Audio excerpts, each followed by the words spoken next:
ರಮೇಶ್ ಅರವಿಂದ್ ಮಾತಾಡ್ತಾ ಇದ್ದಾರೆ, ಬನ್ನಿ ನೋಡೋಣ. ನಮಗೆ ಅಂದರೆ ಅವರು ಶೋಲಿ ಒಂದು ಮಾತು ಹೇಳಿದ್ರು, ಸಂಸ್ಕೃತ ಶ್ಲೋಕ ಹೇಳಿದ್ರು, ಹೇಳ್ಬಿಟ್ಟಿರೋದು ರಾಜ ಅಂದಮೇಲೆ ಅದಕ್ಕೊಂದು ಕೊನೆ ಅಂತಲೇ ಇಲ್ಲ, ಸಮಸ್ಯೆಗಳು ಬರ್ತಾನೆ ಇರುತ್ತೆ, ಅದನ್ನು ಬಗೆಹರಿಸ್ತಾನೆ ಇರಬೇಕು ಅಂತ. ಹಾಗಾಗಿ ಇತಿಹಾಸ ಮೆಚ್ಚುವಂಥ ಒಂದು ಸರ್ಕಾರವನ್ನು ಡಿ ಕೆ ಸಾಹೇಬರು ನಮ್ಮೆಲ್ಲರೂ ಕೊಡಲಿ. ಆ್ಯಂಡ್ ಈಗಿನ ಪೀಳಿಗೆ ಮಾತ್ರ ಅಲ್ಲ, ಇನ್ನು ಹುಟ್ಟದೇ ಇರೋ ಪೀಳಿಗೆ ಕೂಡ ಮುಂದೆ ಇವ್ರು ಮಾಡಿದಂಥ ಸಾಧನೆಗಳ ಬಗ್ಗೆ ಮಾತಾಡಬೇಕು. ಅಂಥ ಒಂದು ಸಾಧನೆ ಈ ಇಡೀ ಮಂತ್ರಿಯವರು ಎಲ್ಲರೂ ಸೇರಿ ಮಾಡಬೇಕು. ಇದು ಬರೀ ನಿಮ್ಮ ಅವರ ಒಡನಾಟ ಎಷ್ಟು ವರ್ಷಗಳದು? ಅಂದರೆ ಬೇರೆ ಬೇರೆ ಸ್ಟೇಜಸಲ್ಲಿ ಮೀಟ್ ಮಾಡಿದ್ದೀವಿ, ಬಹಳ ಹತ್ತಿರದಿಂದ ನೋಡಿದ್ದು of course weekend with Ramesh show ಅಲ್ಲಿ ನಮ್ಮ 100ನೇ ಸಾಧಕರಾಗಿ ಆ ಚೇರಲ್ಲಿ ಅವ್ರು ಕೂತಾಗ ಅವ್ರ ಜೊತೆ ಆ 3 hours almost eye to eye contact ಮಾತಾಡಿದಾಗ ಅದೊಂದು ಸಂಬಂಧ ಬೆಳೀತು. ನಂತರ ಅವರು ಹಲವು ಕಾರ್ಯಕ್ರಮಗಳು ಕರೆದಿದ್ರು, ಎಲ್ಲ ಎಜುಕೇಷನ್ ರಿಲೇಟೆಡ್, ಮೋಸ್ಟ್ಲಿ ನಾನು ಹೋಗಿದ್ದಲ್ಲ, ಆ ಥರ ಅಷ್ಟೇ. ಆ ಒಂದು ಕಾರ್ಯಕ್ರಮ ಮಾಡಿದ್ರಿ, ಮತ್ತು ಇವತ್ತು ಮುಖ್ಯಮಂತ್ರಿ ಆಗಿದ್ದಾರೆ, ಇವತ್ತು ಅವ್ರ ಕಾರ್ಯಕ್ರಮದಲ್ಲಿ ನೀವು ಭಾಗಿಯಾಗಿದ್ದೀರಿ. ಇಲ್ಲ,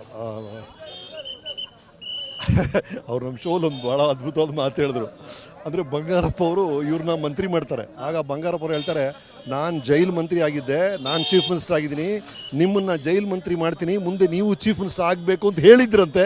ಅದೀಗ ಸತ್ಯ ಆಗಿದೆ ಅಷ್ಟೇ. ಸಾಕಷ್ಟು ಟ್ರೋಲ್ ಆಗ್ತಾ ಇದೆ ನಿಮ್ಮ ವೀಕೆಂಡ್ ವಿತ್ ರಮೇಶ್ ಕಾರ್ಯಕ್ರಮ. ಅದು ಟ್ರೋಲ್ ಅನ್ನೋದಕ್ಕಿಂತ ಆ ಶೋಲಿ ಇಡೀ ಫ್ಯಾಮಿಲಿ ಜೊತೆ, ಅಂದರೆ ಬಂಡೆ ಅನ್ನೋ ಡಿ ಕೆ ಶಿವಕುಮಾರ್ ನಮ್ಮೆಲ್ಲರೂ ಗೊತ್ತಿತ್ತು, ಅವ್ರು ಎಷ್ಟು ಸೂಕ್ಷ್ಮವಾದ ಒಂದು ಮನೋಭಾವ ಇದೆ, ಅವರ ಸಂಸ್ಕೃತ ಜ್ಞಾನ ಎಷ್ಟಿದೆ, ಅವರ ಫ್ಯಾಮಿಲಿ ಜೊತೆ ಒಡನಾಟ ಏನು, ಅದೆಲ್ಲ ಗೊತ್ತಾಗಿದ್ದು ಆ ಶೋ ಮೂಲಕ.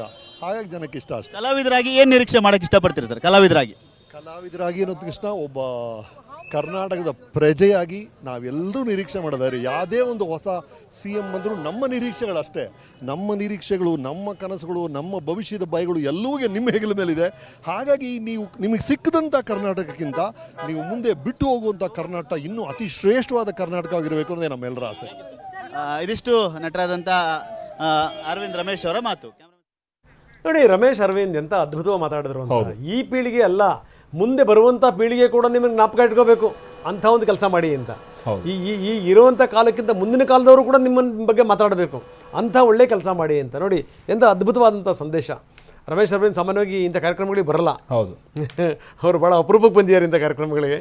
ಅವ್ರೊಂದು ಮಾತಾಡೋದು ಅಂದ್ರೆ, ನಿಮ್ಗೆ ಸಿಕ್ಕಿರೋ ಕರ್ನಾಟಕಕ್ಕಿಂತ ನೀವು ಬಿಟ್ಟು ಹೋಗೋ ಕರ್ನಾಟಕ ಎಂತ ಮಾತು ನೋಡಿ. ಅದು ಹೌದು, ಕರೆಕ್ಟ್, ಬಹಳ ಚೆನ್ನಾಗಿ ಅದನ್ನ ಕೆಲಸ ಮಾಡಿ ನೀವು ಸಿಕ್ಕಿರೋ ಕರ್ನಾಟಕಕ್ಕಿಂತ ಬಿಟ್ಟು ಹೋಗೋ ಕರ್ನಾಟಕ ಇನ್ನೂ ಉತ್ತಮವಾಗಿರಬೇಕು ಅಂತ ಬಹಳ ಅದ್ಭುತವಾದ ಸಾಲುಗಳು.